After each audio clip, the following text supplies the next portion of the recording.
Ah oui, voilà, on était sur Riyad.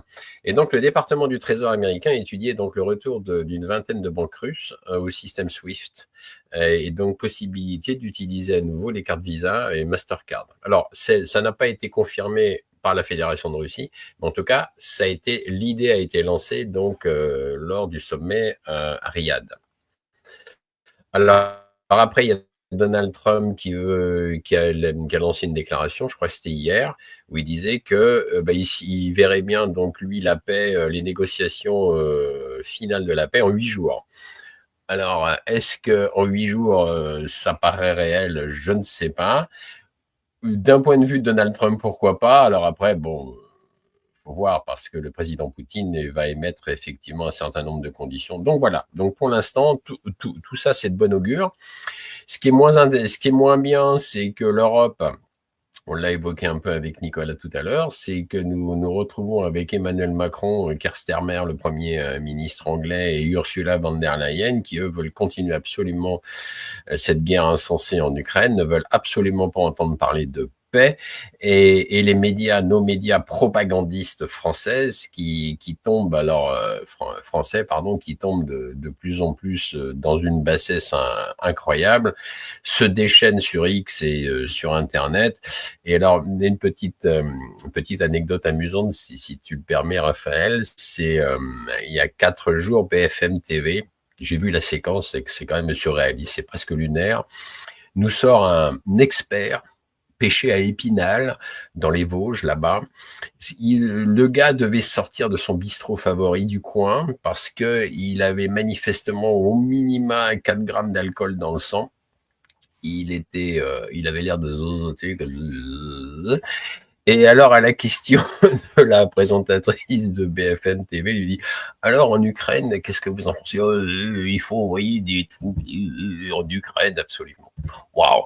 J'ai regardé la séquence, j'ai dit, waouh, où ils ont pêché ce lascar, un certain David.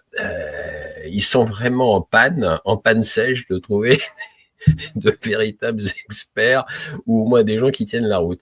Donc voilà, c'était pour souligner que plus ça va, plus les médias propagandistes s'enfoncent dans la vase et et nous sortent du grand n'importe quoi, vraiment. Mais, ça veut dire que les médias propagandistes continuent. Donc cette machine à laver les cerveaux, c'est redoutable parce qu'ils mettent le turbo, ils mettent de plus en plus le turbo, ils ont même cumulé l'injection avec. Donc ça devient infernal. En tout cas, on a quand même, moi je suis un peu inquiet parce que l'Europe occidentale continue à jouer les va-t-en-guerre et ne veut absolument rien savoir. Et c'est là qu'on voit le vrai visage de nos politiciens et le vrai visage de la presse médiatique propagandiste. C'est-à-dire qu'ils veulent vraiment la guerre, ils ne veulent pas la paix. Et ça, c'est vraiment à dénoncer encore et encore. Voilà. Et ce qu'il faut dire, c'est que les médias propagandistes suivent finalement la pensée, de l'élite européenne. On se souviendra, des propos d'Emmanuel Macron sur la menace existentielle que représente la Russie, contre la France et contre l'Europe. Et là, on a Keir Starmer aussi qui veut proposer un plan à Donald Trump, au sein des négociations, afin de pouvoir amener cette stabilité sur la défense. Il se considère capable de pouvoir envoyer environ 30 000 soldats Oui. européens sur le sol ukrainien. Ce qui serait une déclaration de guerre de facto à la Fédération de Russie d'ailleurs. Ah oui, puis le pire, c'est que aussi, j'avais un peu oublié le détail, c'est que bon, Volodymyr Zelensky, lui, il doit pas se sentir très bien parce qu'il est sur un siège éjectable.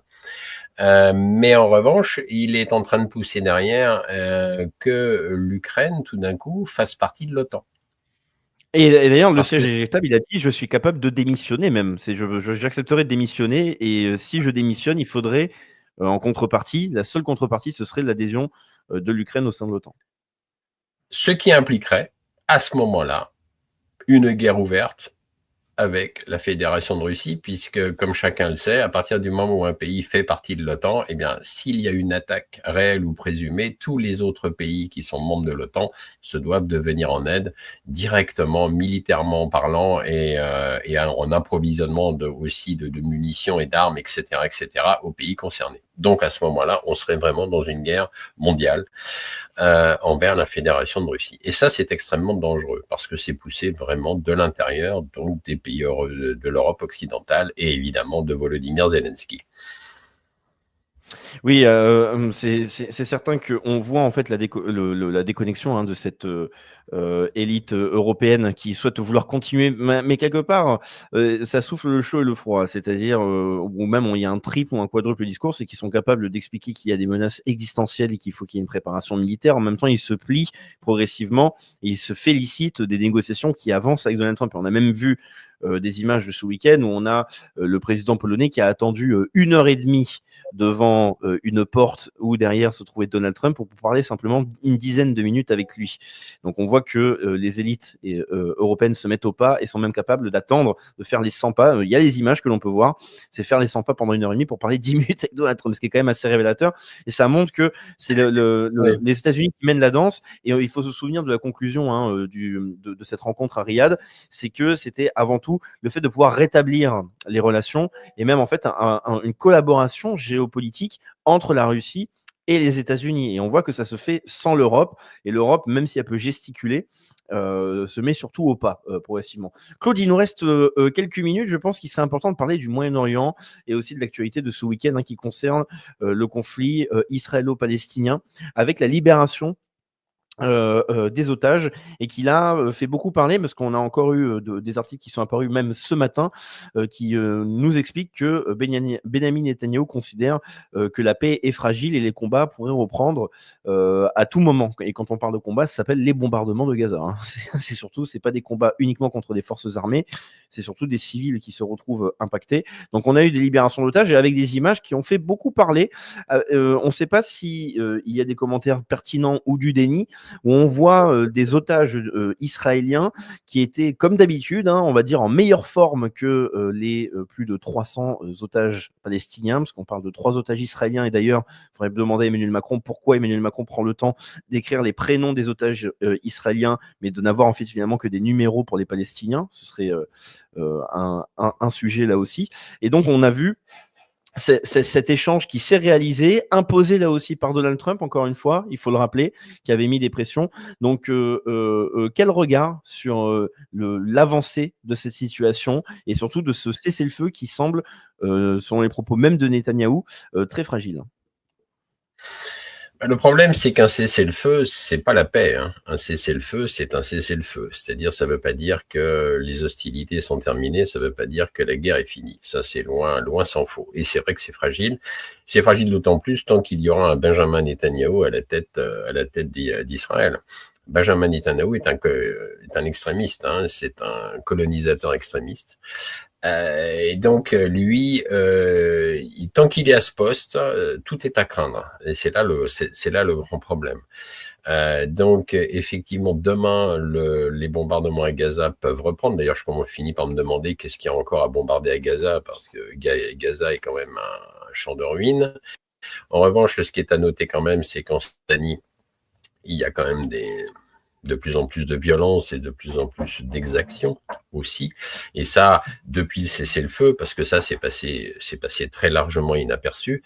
Et il faut quand même pas oublier aussi que Tsahal a affirmé de plus en plus sa présence donc dans le sud syrien, puisque maintenant, c'est-à-dire que tout le sud de la Syrie, à moins de 20 km de Damas, la capitale syrienne, il y a quand même des couvre-feux qui sont organisés par Tsahal, etc. C'est-à-dire que les Syriens, en fait, tout d'un coup, se retrouvent colonisés sans qu'on leur ait demandé leur avis et ont du mal à sortir de chez eux, etc. Bon, bien évidemment, nos médias propagandistes n'en parlent jamais, comme à l'accoutumée. Mais ça, il ne faut pas s'étonner puisque tout ce qui se passe au Moyen-Orient, évidemment, est filtré, tout comme d'ailleurs ce qui se passe dans le reste du monde, d'ailleurs, entre parenthèses, parce que si on veut avoir de véritables informations, d'ailleurs, rien ne vaut le fait ou d'aller sur place si c'est possible, et c'est pas toujours le cas, ou d'avoir des informateurs de vrais informateurs sur place et avec qui on peut correspondre. Parce que voilà le problème. Alors le problème, oui, on en revient à ce qu'on était en train d'évoquer, cette paix est fragile. Et malheureusement, tant qu'il y aura Benjamin Netanyahu à la tête d'Israël, ça ne peut que s'envenimer. Alors heureusement, Donald Trump peut calmer le jeu. Reste à savoir s'il va continuer dans ce sens-là ou s'il va lâcher un peu la bride. Je ne sais pas.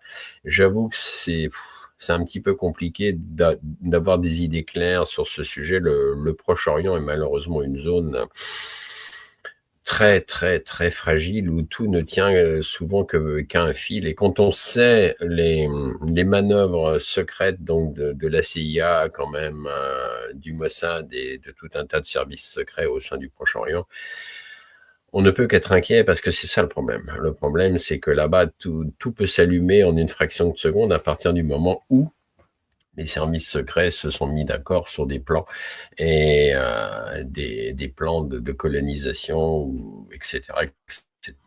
Alors, il faut quand même rappeler que le Proche-Orient a été enflammé pour mieux le piller, hein, je veux dire. Et ça, c'est quand même typique de la coalition internationale anglo-saxonne et d'Israël. Hein. C'est ça le plan. Il faut piller les richesses. Hein, de toute façon. Et d'ailleurs, je rappelle à ce sujet de pillage de richesses, c'est qu'au large de Gaza, il y a quand même dans les eaux territoriale de Gaza, il y a quand même une réserve de plus de 500 milliards de dollars en pétrole et en gaz offshore, que bien évidemment les Américains et les Israéliens vont faire main basse et ont commencé d'ailleurs, je crois, la construction d'un port pour aller effectivement extraire cette richesse sous-marine.